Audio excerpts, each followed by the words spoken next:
ngasi April tang kun go humdoi English singani ga kun ga manga jumsa kaisen numit asida ngasi khongjom day haidana Manipur sin bathungna amadi malay masida sin bathungna khangliba duga ipai pu singna khabiramba sambal irepa iramdam sanale pak Manipur gi athoba laikhidraba athoba singda haikat laikat tambagi numitni hariba athoba sing asigi thauna sing ase khogi hojik iramdam masida inkhalakliba naha sing aduga lairamiba mioi khudimakta athoba sing asigi e ase khoida suhounaba aduga athoba sing asigi lingjen manaba si punamakta lehaunaba ngasi asi lepa laitana khongjom de palan tawduna lai aduga mayam punamaksu athoba sing asida khoigi ikai khumnaba utpa haikat lekat tambala aduga haikat lekat tambala iba isilinau mayam punamak asida kari wakhalo leibage abadu hangjarake mayam punamu yengminase sister jing je kai lam deino adum khomo singjamai kai wai deino singamaka dege kana lai no cha Suga kay student oi biribra okay am ngai je si sabira am ngai je isal khigi maitai gi fije set tana samaina athoba sing sigi damakta haikal lekat tambala isal kari message ka piningi mayam da samaina dum taw athoba sing khigi laikhidraba khigi pai pu khigi irepa iramdam sibu saman khabiramba laikhidraba athoba singi mafam da haikal lekat tambagi numini sida mafam Manipur gi mafam jaga dagi aduga India gi mafam jaga dagi sumayam haitare ne koisal ko mayam ma lai ado isal laikal lorba ai moi kalure ai khongnai lehoba khongnam su pharo like mingdi Tanusri tan isal di Maria kai honari ai adum kan school sali sal di kai ming kauge sirdi go sakti Jack kaya ko hong na ko pulap la yan na dun thole yam nungai sal ko mafam jaga sing dagi ngasidi khongjom de haidana ngasi su lepa leitana palan tawduna lai aduga isal hoisu mafam asida laikhidraba athoba sing asigi damakta haikal lekat tamalak ba tagachari laksari ba Diamond TV omari wahong radio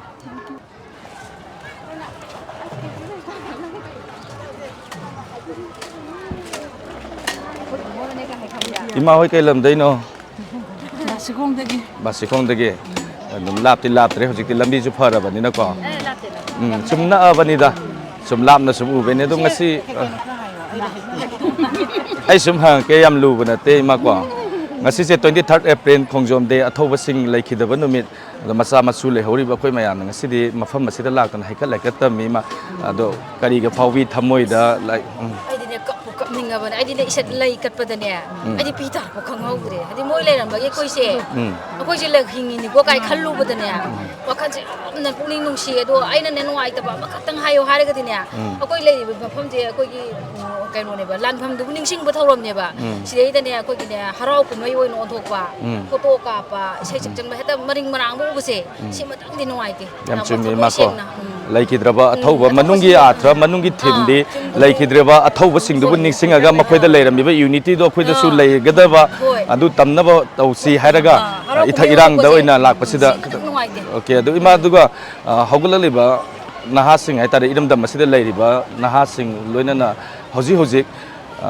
leiriba sing haitare na mayam punamakse ahalaman sing sigi akoigi moigi lingjen manaba sigumana samaina ga leiramadi kari ga fawi samaina ga leiramadi kanana no khoida henjan doise natra ngasi gi sarang na leiba si yang wai tra no khoisia wari si da amana ngangba amana tade habidi lusingba oining mangakta oibani ne ko ado lingjen mana haningi amata oheningi adi khoise putha do ba mafam amada leire ba ko adu duna khoise akhana tang manaraga khoigi Manipur se si kalhanningai punamakti nate lingje manada ba lingje manada ba dinate dum manari tabu hen manari ba sidagi hen manara kanda ipa ipugi lingjen thauna do khoi masa masu oi basing khoi da su le hening bagi habi ba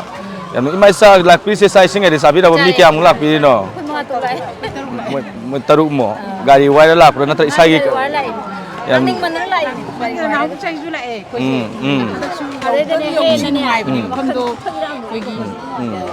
angama thausin ji da koi lai ku jom da sing ku jom ju kat lu se ne ko sin lak ne koi manga tok te home ga yam nungai jai ma luxury ba Diamond TV mani wa hong radio gi mai kai de Thank you. แล้วก็จะต้องยิงให้ได้มันดี Thank you, thank you. Madam kay lam day no. Isa lu kay lam day no. ทวันได้ยิน Thawal kay wai day no. ทวันในช่างที่พูดดำเลย Ha. ทวันในช่างที่พูดดำเลยเนี่ย Kana lai no. คอยจีวอยดูสาวอีกต่อเลย Ngasi ji khongjom de numit athoba singi laikhidra numit haikal leka tama mayam la ya do isal mayam da kari message ka piningi kari haining e duga isal sida lai se hai lai ka piro robo ก็เริ่มไม่ให้เลยเก๋ na mayam da kai haining e แม่จะถึง akogi pai pu singna leibiram mi balingjen thauna lingjen manawa du hauji inkhalak leiba sing asida ju lehening bagi wakhalong ga leibi bro เลยอดุมบอกเขาจูเลย adu nabung na pawai ba singda la duga leiriba mayam sida angtang lingjen manabiyo nangtang haibiram mi พุ่งปาซิงคือตัวอินเดียกี่วันนั้นตัวพุ่งปาซิงจริงๆสมัยนั้นก็เอาไปตัวเดียว thank you sir luxury ba diamond tv mai ke de wa hong radio thank you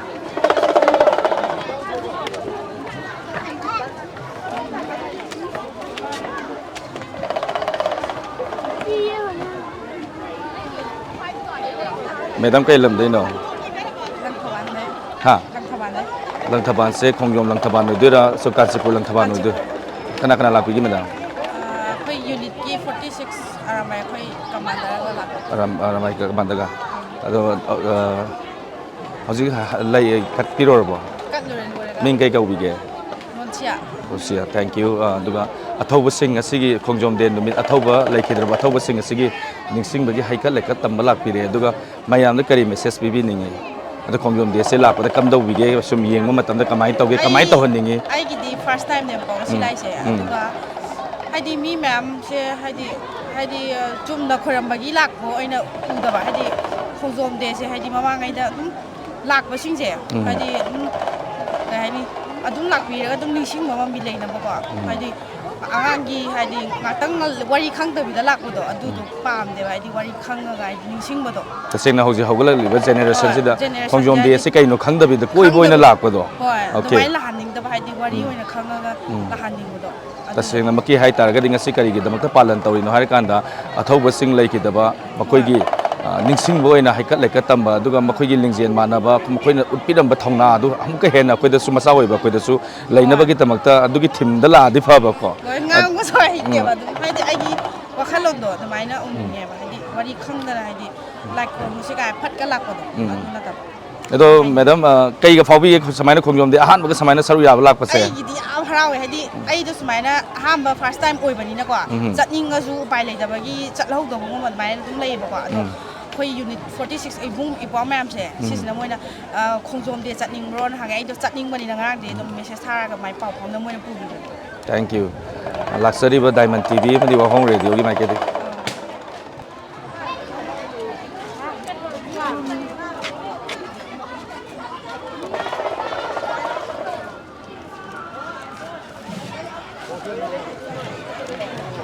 Masih khongjom de numit ado mi aduki matik ya mi hai tare mi se san da gai lae ado mi se cricket inner ga lae aduga la iba mafam sida la iba mayam sida adum wa adum hangjara ke kana kari fauge aduga kari gi damakta khongjom de si la iba no haibana sing ba hai tare wakhalon sing la liba sing asigi wakhalon da kai leiba ge haibado yeng se aduga si da be tan koi khapi do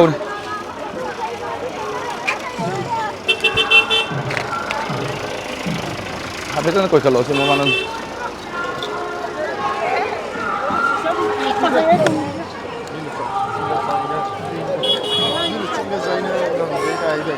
Ha. Minus singa saya ngamdri.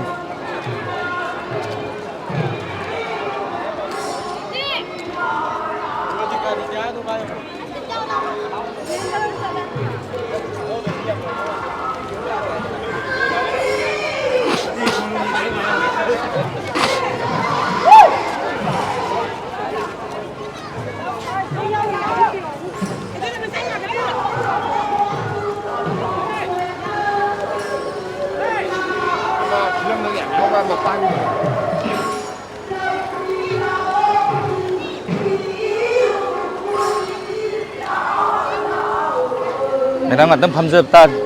nó cây lầm đây nô cây ha thục xôm ok Okay. Saksa bira mi kya mulak pi no. คนไม่ได้ขลังคน Isai ga da lai ro na to na lai da lai ro. คุยกันมันจะรักคนเดียวคนไม่ได้ No ai je. Ha lai kat pi ro ba. Ngasi khongjom de 23 April si athoba sing hai ta re. Lai ki da bagi niksing ba oina lak wa duga. Madam hoi khoi kari ga faw bi smaina khongjom de ga yaw lak pa se. ยาวคือตัวยาวนิ่งปกติตั้งแต่เนี่ยห้ามบ่อยเป็นยาวเลยจ้ะชุนตรงไหนมันติดเขาไว้นึงก็ชุนมือชิบก็จะถึงเขาไว้ Athoba sing hai ta re ne. Makoi lai ram bagi makoi na ngasi thawai tha ki da na khoi ngasi tamdu lai ta na khoi lai yo phang ni hai ta re. Ado hojik sum lan si kanjal lak ta na khoi mathong rang khang bri hai ta re. Ado hogal li ba na ha sing aduga Manipur sida lai ri ba miyam sida akoi gi hana lai ram mi ba thawna khoi gi pai pu sing lai bi ram mi ba thawna se smaina lai hening ba ga phawra ado mayam da kari ga de hai bi ni nge tang hai bi ram ne. Kan bahas da koi maru orisa kutta kunai para lal ho basina teba ahan bada imale ban mushi bagi wakalon thamoi da hana phau basine ba aduna haurai ba miro se koi samak siaw no ko maru ina imale bak sen mushi ba hai basida mi gi akoi gi imale ban mushi ba da mi mana akoi gi yum da la ga koi da awat apa sara hai ta re ka sabna su ko ma se hana koi na ngak ko khon na ga da me aduna akoi gi ima sida yeng thira iba Singnar iba mayam sa punna kan minana bagi da magda ahan badadi imala ba nusi ba khalon cha ko do na bang kapawa ninge si hana aduga next step oina kari to ba yage do punna bana mina ba aduna hangala gi ban haro sa sama yaw na ko na dai iba mayam sa imala ba nusi ba khalon da si hana ko ani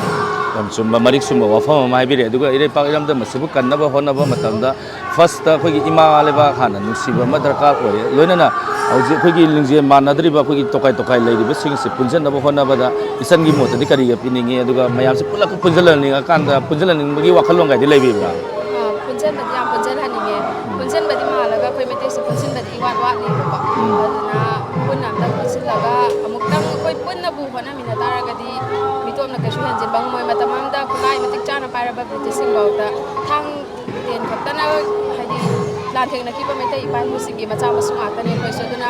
mi ki pham ni thok ti khoi na bu ni je mana tara ga di ni je ya mana yam nu ba yam nu ngai re do ga sel aroi boina hojik hai ta re hojik ki inkhala le ba generation aduga Manipur sida le ri miyam da kari message ka di piningi ngasi khongjom de apin athaw wonu mit na lak pasida ipai ko sing hona biram bagi ko ni ngasi sumaina mapam sida lak bo ngam jari ne ba hingba ngam jari ne ba aduna ipai ko sing hona biram ba thona le je moi na koi gi damak hona ram ba do adugi mamal khangna koi ni koi punna hadi lebak se gi damak ta kan na ba hona si ma lebak gi damak ta koi yang ngam thak ta sai sa na ngam ja ba do adu hona si an hajan thank you sel mi kai ko ge are meta khang ba sel gi di kai ko ge loi hangam ma ge ko susitra ko kai honari ge sel sing bo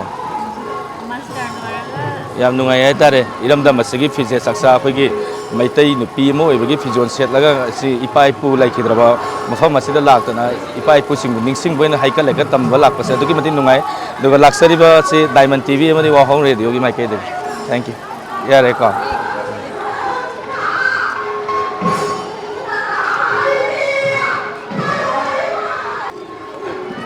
aina hojik laijari ba mafam ase khoi gi khongjom turen mari nai tare matam amada e gi ising oina selamba mafam amani aduga history da matam supada dum lehorga da history da lehorga da mafam ama khongjom turen mayam na thode no na khanbire aduga mafam asida laikidraba khongjom de ga mari leina na 23 April ngasi asida lam mafam kaya dagi lengbiraktana haikat lekat tamdana athoba singbu ningsingba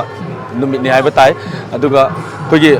mayam na zum satlu matamda mayam na pibira message se khoi gi lamdam asida leiriba isil naw mayam punam ahal laman kwai punam leibiri ba punam haiba tare akhoi amatoina pusala kanda irei pa iramdam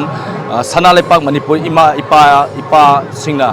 ahal laman singna khabiram ba sambala sik tek ta kaidana ba masa oiba akhoina su senasi haidana mayam na su message pibire aduga laliba mayam singa su mathang ta hangjaraki ge aduga kari wakhalon dagi lai kat pa lai liba no natraga ithak kumai harawaina laklibra haiba singna haibana singbasu hangjarake aduga wahang kaya haiba tare thank you